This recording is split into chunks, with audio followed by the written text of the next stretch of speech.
Well, speaking of switches, Lil Zay Osama is locked up right now over the gun case. So basically, what had happened was in September 2022, he was in an Uber, and after he had left his gun in this car, allegedly. It was a Glock with a switch. The Uber driver called the police. The police picked him up, but the case was ultimately dismissed. But then the prosecutors actually revived it after he was arrested last December in Chicago following a high-speed police chase, where they found a loaded Glock 29 with a laser, extended magazine, and another switch with a 50-round drum and a scratched-off serial number. So at the time that he got arrested, he was wearing a $90,000 necklace that was connected to an armed robbery in New York.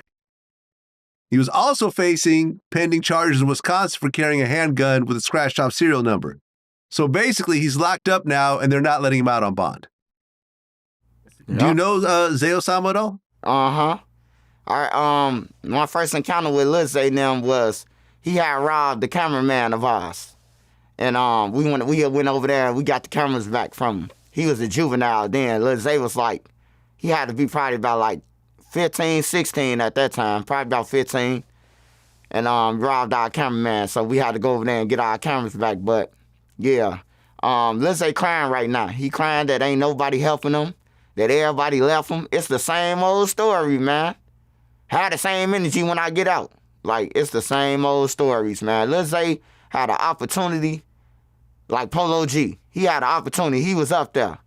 He just, being around your environment, you don't want to be no leader. The people with you ain't no leader. It's the blind leading the blind. It's bound to happen. And before that, Vlad, Lil Zay Osama got off before the New York switch. I don't know if you remember this one. They was on a high-speed chase. And the state troopers, they crashed into a downtown by a building. And they found like 6 guns in the trunk. AK-47, all type of guns was in the trunk. This when somebody had stole his jewelry. They stole his watch. And the guys from 46 or Lafayette, somebody stole his watch when he was asleep. And they was on the internet saying like they took it. So he had a point to prove that he was finna go and slide. His homies and them took all them guns, Vlad. They took the rap for all those guns, like 4, 5 guns. They took the rap. And Lil Zay Osama get caught with a switch like 3 weeks later in New York in a cab. I mean, just having a switch in and of itself is a major problem. Just having it. Just having it without doing anything wrong with it. A registered Glock in your house with a switch on it is catastrophic because it turns it into an automatic weapon.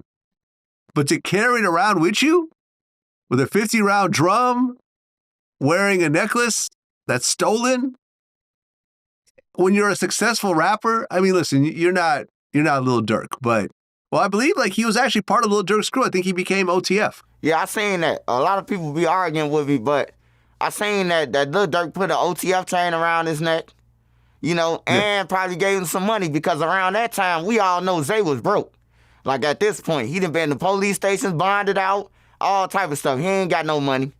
Like, he ain't got no money. Lil Durk had to grab for him, So, yeah, Lil Zay, man, he one of the biggest crash outs, man. Like, one of the biggest, him, Nook. Like, they the biggest crash outs ever, man. Like, I don't understand it, bro. But trying to prove to a homie, that's the results you gonna get, kid. So, make sure you pay attention.